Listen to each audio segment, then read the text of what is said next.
Everyone, welcome back. आज मैं explain करूंगी के drama again my life episode 5। तो चलिए शुरू करते हैं। एपिसोड की शुरुआत में दिखाया जाता है कि मीरे मोटर्स के वर्कर प्रोटेस्ट कर रहे थे और हीबू उन्हें बस से देख रहा था और बोल रहा था कि इनके लिए मैं अब कुछ नहीं कर सकता हूँ, मुझे पता है कि भविष्य में इनके साथ बहुत बुरा होने वाला है।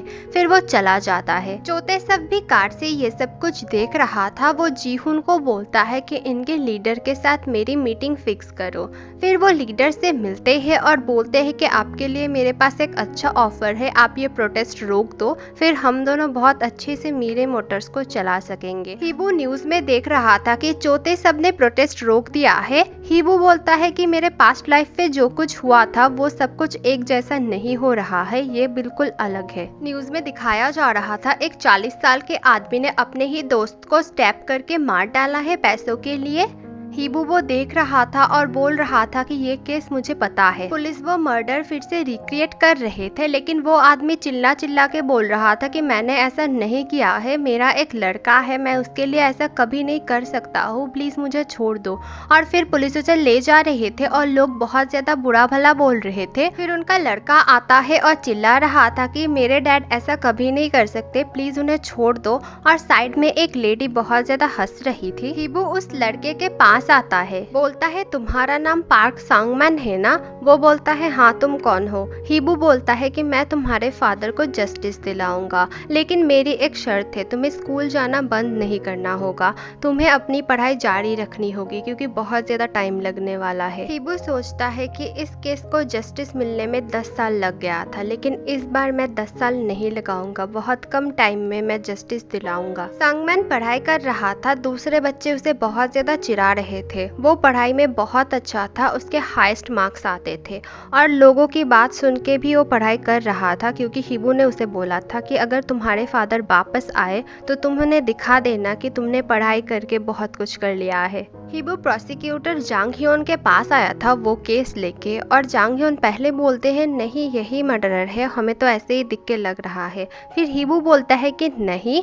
देखिए उनके कपड़े उन्होंने यही पहने थे मर्डर के दिन और इसमें कोई भी ब्लड स्टेन नहीं है, अगर आप चाहो तो सीसीटीवी कैमरा भी आप चेक कर सकते हो। फिर वो बोलते हैं कि वाह ये केस तो बहुत ज़्यादा इंटरेस्टिंग है, अगर ये केस गलत साबित हुई तो पुलिस को भी बहुत ज़्यादा भुगतना पड़ेगा। हीबू बोलता है आप उसके वाइफ को इन्वेस्टिगेट कीजिए और उससे पहले उसके बॉयफ्रेंड को इन्वेस्टिगेट कीजिए, मुझे लगता है बॉयफ्रेंड ने ही एविडेंस छुपाए हैं, वो बताना नहीं चाहेगा, लेकिन आप उसको बताना, अगर वो बताएगा तो आप उसकी मदद करोगे, उसको सजा नहीं मिलेगी और इसमें वो बता देगा और वो शायद किसी रेयर जगह में ऐसे एविडेंस को छुपाएगा लाइक किमजी रेफ्रिजरेटर।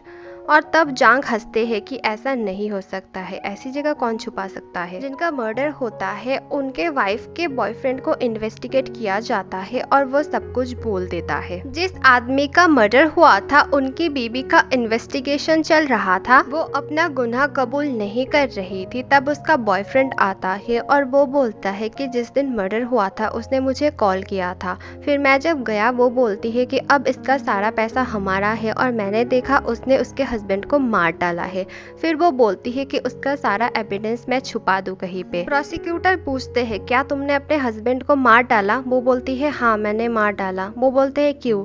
वो बोलती है वो बहुत बुरा था, बहुत बुरा हस्बैंड था, वो इतना बुरा था, वो सिर्फ अपने बारे में सोचता था और मेरे अफेयर के बारे में उसे जब से पता चला है वो मुझसे बहुत बुरा बिहेव करता था। और उस दिन मैंने देखा संगमैन के डैड आए थे अपना पैसा वापस लेने के लिए, उसने संगमैन के डैड से $1 लाख लिया था लेकिन वो वापस नहीं कर रहा था। वो बोलता है कि मुझे नहीं पता मैंने तुमसे कब पैसे लिए, तुम्हारे पास कोई प्रूफ नहीं है। फिर संगमैन का डैड उसे चाकू दिखाता है और वो हंसते हुए बोलता है मुझे स्ट्रैप कर दो और तुम्हारा जो ब्रिलियंट बेटा है ना उसकी जिंदगी खराब कर दो। फिर वो चला जाता है और अपने फिंगरप्रिंट्स वाली चाकू वहां पे ही फेंक के जाता है और साइड में ही मेरा हस्बैंड सो जाता है और फिर मैंने उसे मार दिया। लेडी प्रोसिक्यूटर आके उसके वाइफ को ले जाते हैं और फिर वो बॉयफ्रेंड बोलता है सर अब प्लीज मुझे छोड़ दो। जंग बोलता है कभी नहीं, इसे पकड़ो। फिर जंग बाहर आता है और सोचता है कि हिबू को इतना कुछ कैसे पता है, हिबू कौन है। चीफ प्रोसिक्यूटर उसकी तारीफ करते हैं क्योंकि अच्छे से उसने केस को हैंडल किया था। सीक्रेट क्लब में प्रोसिक्यूटर्स और हिबू सेलिब्रेट कर रहे थे। प्रोसिक्यूटर जंग हिबू से पूछते हैं कि तुम्हें इतना कुछ कैसे पता, तुमने जो जो बोला वैसा वैसा ही सब कुछ हुआ, तुम क्या सब कुछ पहले से जानते थे। हिबू बोलता है नहीं, बस ऐसे ही हो गया, मैं कुछ नहीं जानता इस बारे में। फिर वो लोग खाने लगते हैं। हिबू अपने मन में सोचता है कि प्रोसिक्यूटर बनने के बाद यही मेरा फर्स्ट केस था जिसपे मैंने काम किया था और ये तो मुझे याद रहेगा ही। संगमैन अपने मदर के साथ अपने फादर को लेने गया था, वो जेल से छूट गए थे। संगमैन अपने फादर से गले मिलता है। साइड में हिबू खड़ा था, वो दोनों एक दूसरे को देखे जा रहे थे। हिबू सोचता है कि तुम ही हो जिसने अपने फादर की इनोसेंस प्रूफ की है। पास्ट लाइफ में तुम मेरे पास 10 साल बाद आए थे एविडेंस लेके और तुमने बोला था कि अपने फादर को तुम बचाना चाहते हो। पहले वाले 10 साल तुमने खराब किए थे अपने फादर के लिए, लेकिन इस बार ये 10 साल तुम अपने लिए जियोगे। हामी का एग्जाम था, हिबू उससे मिलने आया था। हामी बोलती है तुम इतने सुबह सुबह क्यों आए हो, क्या एज अ वुमेन तुम मुझसे मिलने आए हो। वो बोलता है नहीं, तुम मेरी स्टूडेंट हो। फिर उसे वो पेन और गिफ्ट देता है और बोलता है तुम ये कर सकती हो। फिर वो एग्जाम देती है। संगमैन का भी एग्जाम चल रहा था, दोनों ही अच्छे से एग्जाम देते हैं और दोनों ही बहुत अच्छे नंबर से पास हो जाते हैं। संगमैन को अच्छे अच्छे कॉलेज में एक्सेप्ट किया गया था और हामी को भी ढेर सारे कॉलेजेस में एक्सेप्ट किया गया था। वो जाना चाहती थी हानगोंग कॉलेज में। उसके डैड उसे कॉल करते हैं और बोलते हैं तुम्हें सभी कॉलेजेस में एक्सेप्ट किया गया है, लेकिन तुम सभी कॉलेजेस में जा नहीं सकती हो, तुम्हें लोगों से दूर रहना पड़ेगा, लोगों को तुम्हारे बारे में पता नहीं चलना चाहिए, मीडिया या फिर गवर्नमेंट से रिलेटेड जॉब तुम नहीं कर सकती हो। वो बोलती है आप मेरे साथ ऐसा नहीं कर सकते हो, मैं अपने मर्जी से जीऊंगी।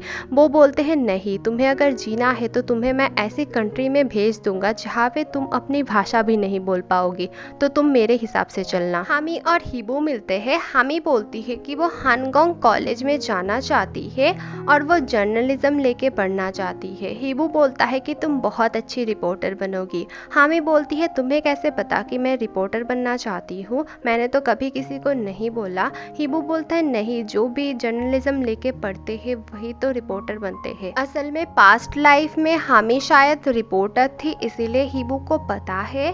फिर हामी बोलती है कि मैं खुश नहीं हो पा रही हूँ, पता नहीं मैं क्या करूँगी। हिबू बोलता है तुम बहुत अच्छा करोगी और तुमने बहुत अच्छे से पढ़ाई किया है, इसीलिए तुम्हें ये मिला है। फिर हामी उसे थैंक यू बोलती है। हिबू बोलता है कि तुम मुझे बाद में थैंक यू बोलना, जब तुम अच्छी रिपोर्टर बन जाओगी तब तुम्हारी हेल्प की मुझे बहुत ज़रूरत होगी।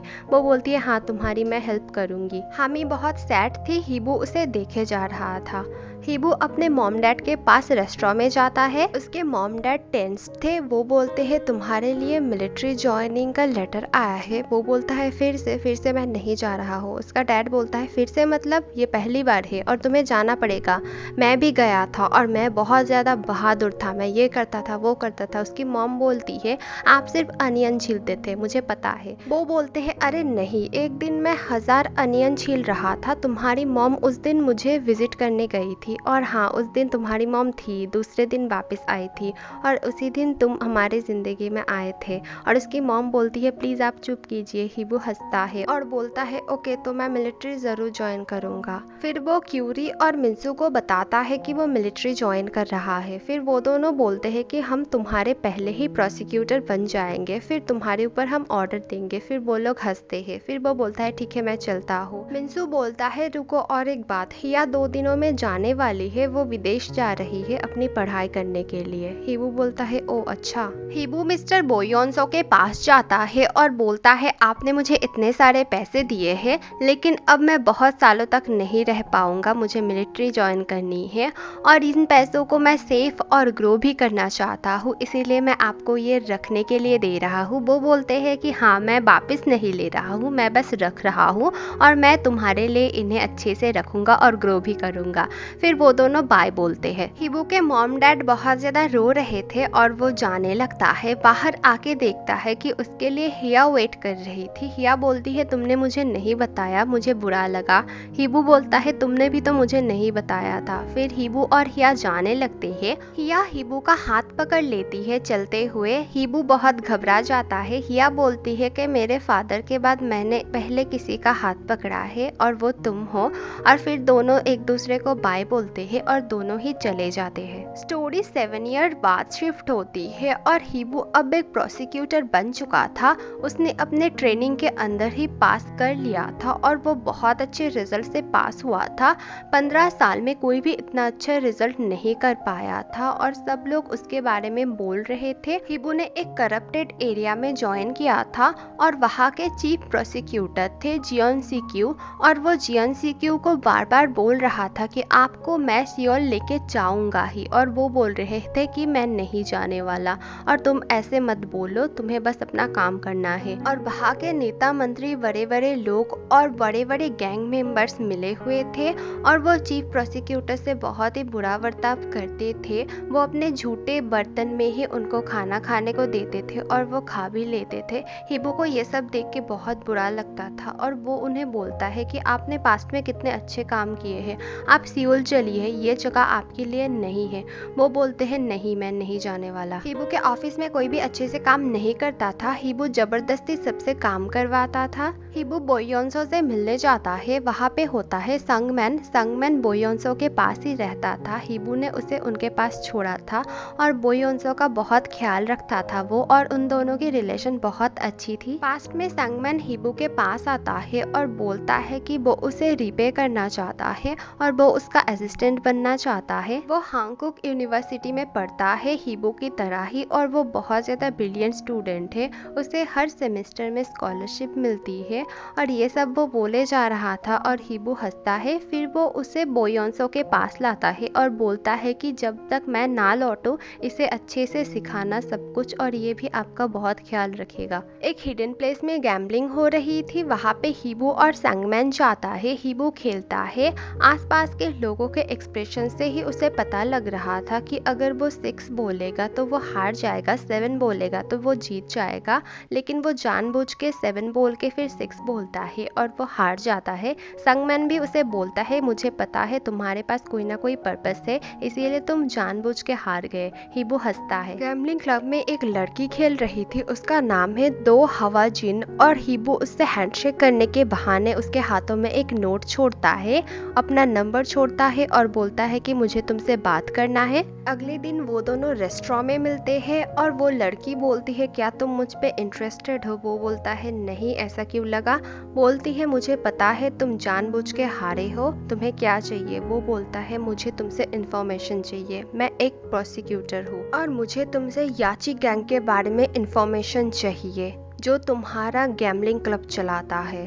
वो मान जाती है। हिबू चीफ को कॉल करता है और बोलता है मैं याची गैंग को पकड़ने वाला हूँ। चीफ बोलते हैं कि तुम ऐसा मत करो, वो लोग बहुत खतरनाक है, इवन पुलिस भी उनसे मिली हुई है। वो बोलता है मुझे किसी की हेल्प की जरूरत नहीं है, मैं अकेला ही काफी हूँ। हिबू संगमन के साथ क्लब के अंदर जाता है और उन लोगों के साथ हिबू की एक फाइट होती है, बहुत ही जबरदस्त फाइट होती है और हिबू जीत जाता है। संगमन और उसका कलीग सारे डॉक्यूमेंट्स निकालने लगते हैं और वहाँ पे आते हैं चीफ प्रोसिक्यूटर और हिबू को वो एक थप्पड़ लगाते हैं। हिबू बहुत हैरान था।